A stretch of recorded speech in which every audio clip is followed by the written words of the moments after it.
नमस्कार। आज मैं आपको थड़िया या चाँचड़ी लोकगीत सुनाऊंगी। ये लोकगीत राजा हिमवंत पर ही आधारित है। राजा हिमवंत की जब बेटी गौरा सयानी हो गई थी और विवाह के योग्य हो गई थी, तो पूरी जनता यही सोच रही थी कि गौरा अब सयानी हो गई है तो उसके मंगेतर कौन है, कहाँ का राजा है। अब आम जनता है, उनको तो पता ही नहीं है, तो वो तो सोच ही रहे होंगे राजा की राजकुमारी राजा के घर में ही ब्याही जाएगी। तो यही आम जनता की जो सोच है इस लोकगीत में अवस्थित है। ये लोकगीत माँ जन बुले जान की हर 3 किलोमीटर पर बाणी और पानी बदल जांद। तो ये लोकगीत में भी उन्नी दिखना को मिलता कि राजा हिमंत झम्मा को तेरी बाई गंवारा झम्मा को। और बाई गंवारा ककी बाई गंवारा बुले जान, ककी बाली गंवारा बुले जान। तो अलग अलग क्षेत्र में अलग अलग किस्म से बुले जान, लेकिन भाव एक ही होंगे। और ककी ये गुण चाँचड़ी बुले जान, ककी ये गुण थड़िया बुले जान। राजा हिमवंत तो सरा समाज गुण एक ऋषि राजा छाई। और जब मुझे पता लगे या राजा हिमवंत की बेटी जो आज गौरा पार्वती अब सयानी हुई गई और अब वो इधर बेवणिया हुई गई वा, तो वही को मंगना कुहाल हुई मंगेतर। तब कोई बोलते कि कैलाशक राजा छ। और तब पूर्व में वर्णन करे जान भगवान शंकर के, तो भोलेनाथ की पूरी छवि ये लोकगीत में प्रतिबिंबित हो। राजा हिमंत झम्मा को सब खुशियाँ थी, झूम झूमे कर ये लोकगीत गन सब और खूब खुश हुए गन। मतलब जन हम बोलता ना कि क्या झमकुड़ू छे तू भाई, हैं बहुत खुश होणु छे तू, तो वही शब्द चे मत झम्मा को। तो राजा हिमंत झम्मा को तेरी बाली गंवरा झम्मा को, बिवण्या हुई गई झम्मा को, गौरा को मंगण्या झम्मा को, कह दे सको राजा झम्मा को, कैलासा को राजा झम्मा को। अब आम जनता तो ये पता चे कि भाई कैलाश का राजा च। तो अपने हिसाब से वो लोकगीत में अपन कल्पना के अनुसार ये लोकगीत में शब्द पिरवे। तो अब मैं ये तो सुनाम छूँ। और ये मैया च की हमारे भाषा जो बहुत समृद्ध च। और अगर ल बोल दिला हम तो वे माँ बहुत केवल उच्चारण दोष से वो एक अर्थ बदल जा। तो जगम ल तो गुम ल ही बोलन पड़, तब यो शब्द हम सही तरीके से बोल सकता।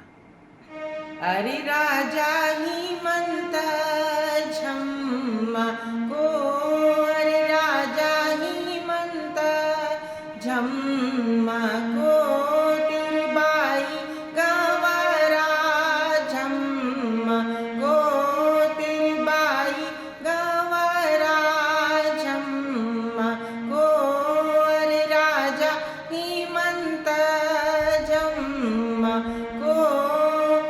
तो बाई गंवरा बोलो या तेरी बाली गंवरा बोलो, एक ही भाव जो।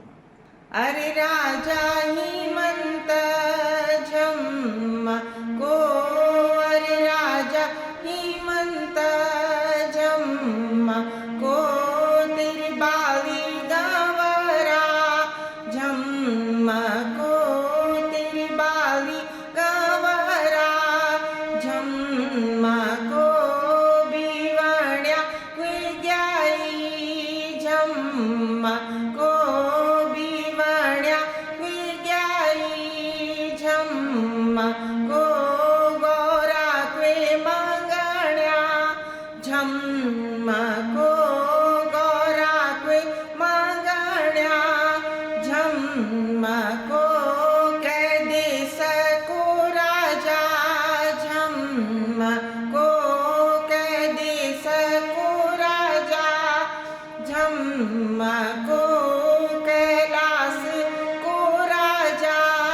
झम्मा को कैलाश को राजा, झम्मा को एक हाथ त्रिशूल, झम्मा को एक हाथ त्रिशूल, झम्मा को एक हाथ डमरू, झम्मा को एक हाथ डमरू, झम्मा को अरे राजा हिमंत, झम्मा को अरे राजा हिमंत, झम्मा को तेरी बाली गंवरा, झम्मा को तेरी बाली गंवरा, झम्मा को बिवण्या विग्याई, झम्मा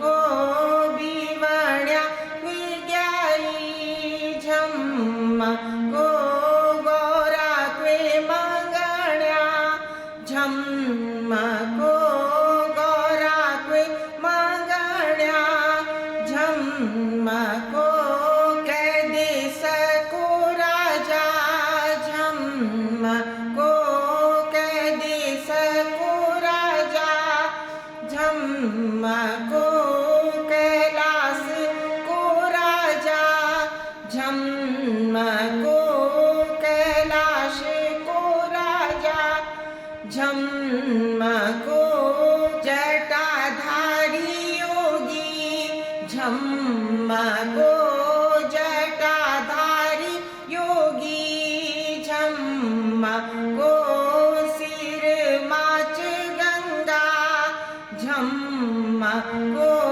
सिर माच गंगा, झम्मा को अरे राजा हिमंत, झम्मा को अरे राजा हिमंत, झम्मा को।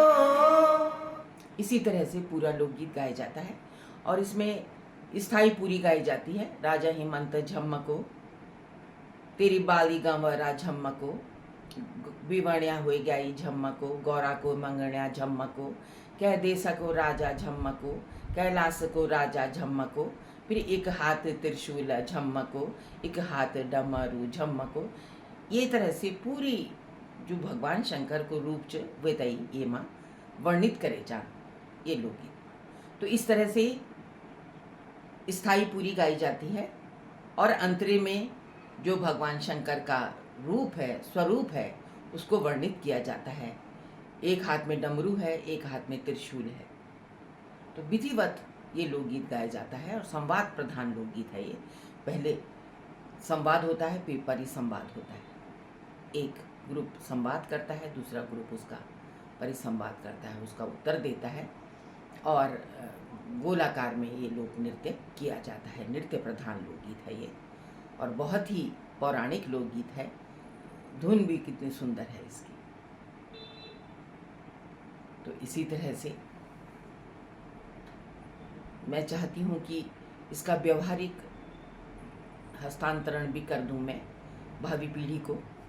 तो सबको इसको सीखना चाहिए। बहुत सारे लोग घर पर नहीं आ सकते, तो दूर दूर रहते हैं, तो अब तो बहुत सरल तरीका है, तो आप कहीं से भी सीख सकते हैं। बस एक लगन होनी चाहिए और अपनी संस्कृति को पुनर्जीवित करने का एक जज्बा होना चाहिए। तो बहुत बहुत धन्यवाद।